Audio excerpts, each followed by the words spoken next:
Hello YouTube, round 2, second box of 2025 AEW Upper Deck, flagship here, 12 cards per pack, 12 packs per box. Looking for one autograph, one memorabilia, one tech card per box. I'll just stop it here if you want to pause. I forgot to do that the first time around. You can see some of the odds and some of the different items.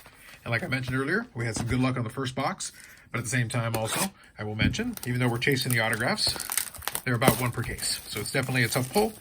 I gave some of my initial thoughts on the new product in the first video, but I'll summarize here just to say that I think they've made some definite improvements on this, but at the same time, like, flagship is always going to have certain weaknesses built into it, but that's not really its fault. It's just when you're doing it in the wrestling instead of, like, say, the hockey where you can do young guns, that's something you're missing that this one can't match.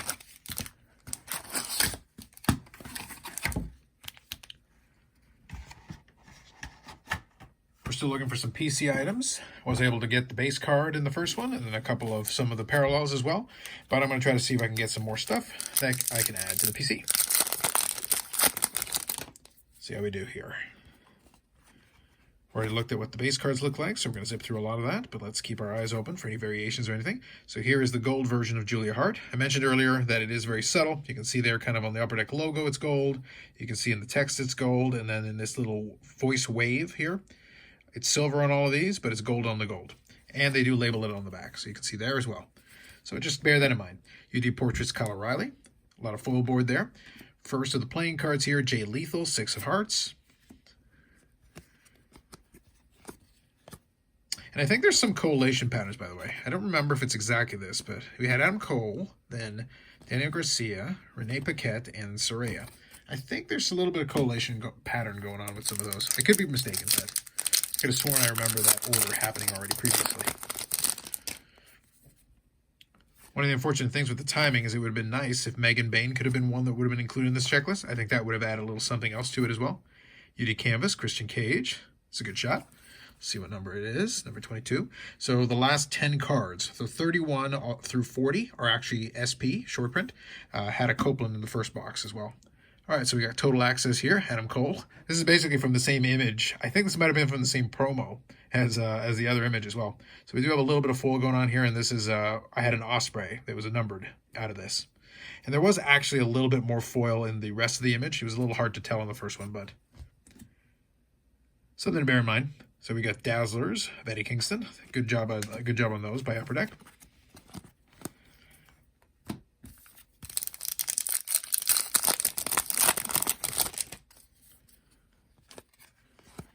All right, going through these. Okada, Trios. This is one of the gold ones. Foundational Outlook, Orange Cassidy. And we've got a UD Exclusives of Abaddon. So you can see here, obviously it is numbered to 100. You've got the little bit of red foil there. It is labeled UD Exclusives, and you can see the numbering on it. But outside of that, it's very subtle. Like, there isn't a lot to distinguish the exclusives from the other one. Otherwise, if you just take a look at the regular version of the card in this one, you wouldn't be able to tell too much of a difference, other than numbering. But that's the first UD Exclusives to pull.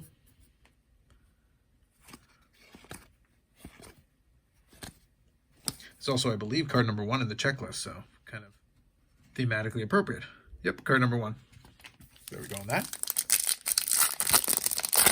So one number card down. Let's see what else we can pull out of this one. UD Portraits, Action and Ready. 2 of Hearts, Colton Gunn.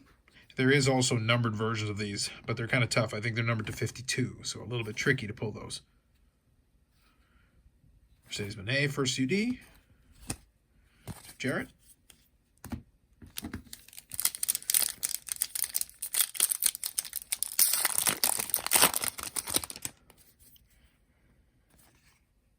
Yeah, Perazo, Chris Statlander, Tag Teams.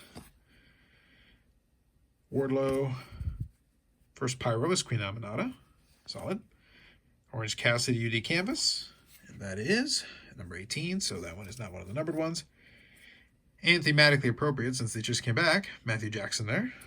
So they returned at the pay-per-view. Claudio. Lexi Nair. Trent Beretta.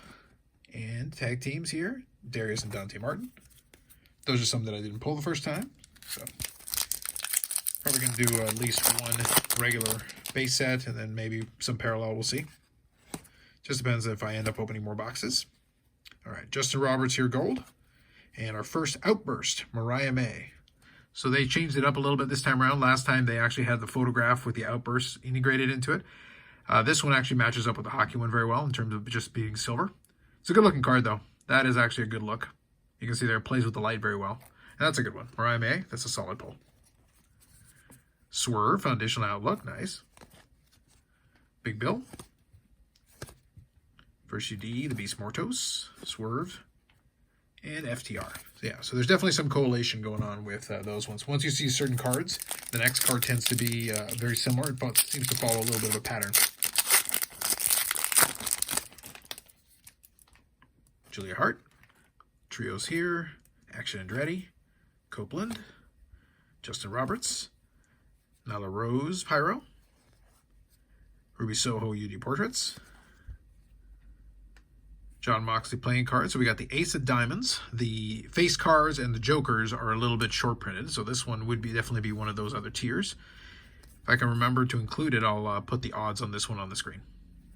But they are short printed a little bit. Lance Archer, Hangman and Page, and Ruby Soho.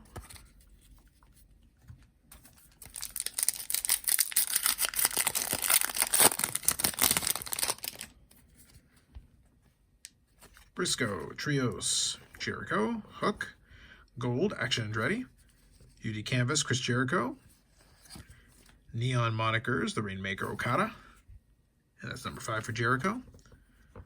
Hologram, First UD, Sheeta. Yep, these two are back-to-back for sure. There you go. If you do watch enough of these breaks, you'll be able to pretty much figure out what the base cards are, the order and the sequencing on them. Shane Taylor, First UD, Lee Moriarty, Trios, Taya Valkyrie. So here's one of the better photographs, Darby Allin. I think this is actually the flamethrower, if memory serves me. I believe this is the one that they actually included in it, which is actually a great shot. So definitely a fun one if you're going to do a rainbow of Darby Allin. All right, so we got our numbered one here. This is the Trios. This is the Dynamite, and it is numbered to 199.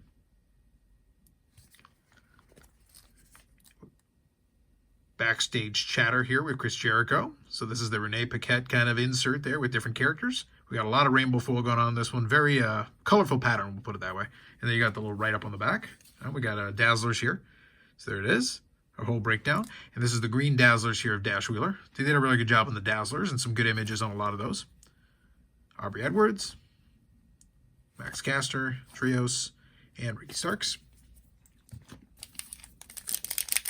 So decent second box so far, but I think we're still missing our third.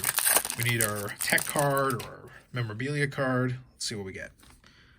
Buddy Matthews, Abaddon, Shibata, Willow Nightingale. We got our tag team here.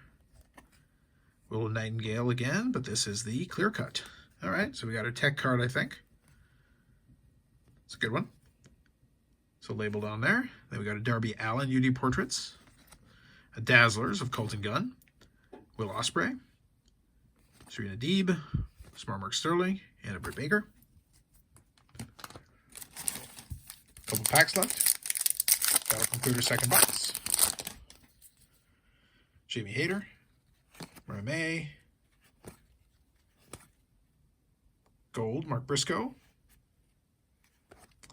Here from the start, Nyla Rose, Mariah May, 7 of Diamonds.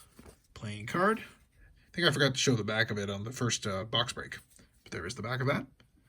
Tag teams, Roosh, Killswitch, Brian Keith, and Kyle Fletcher. Last pack.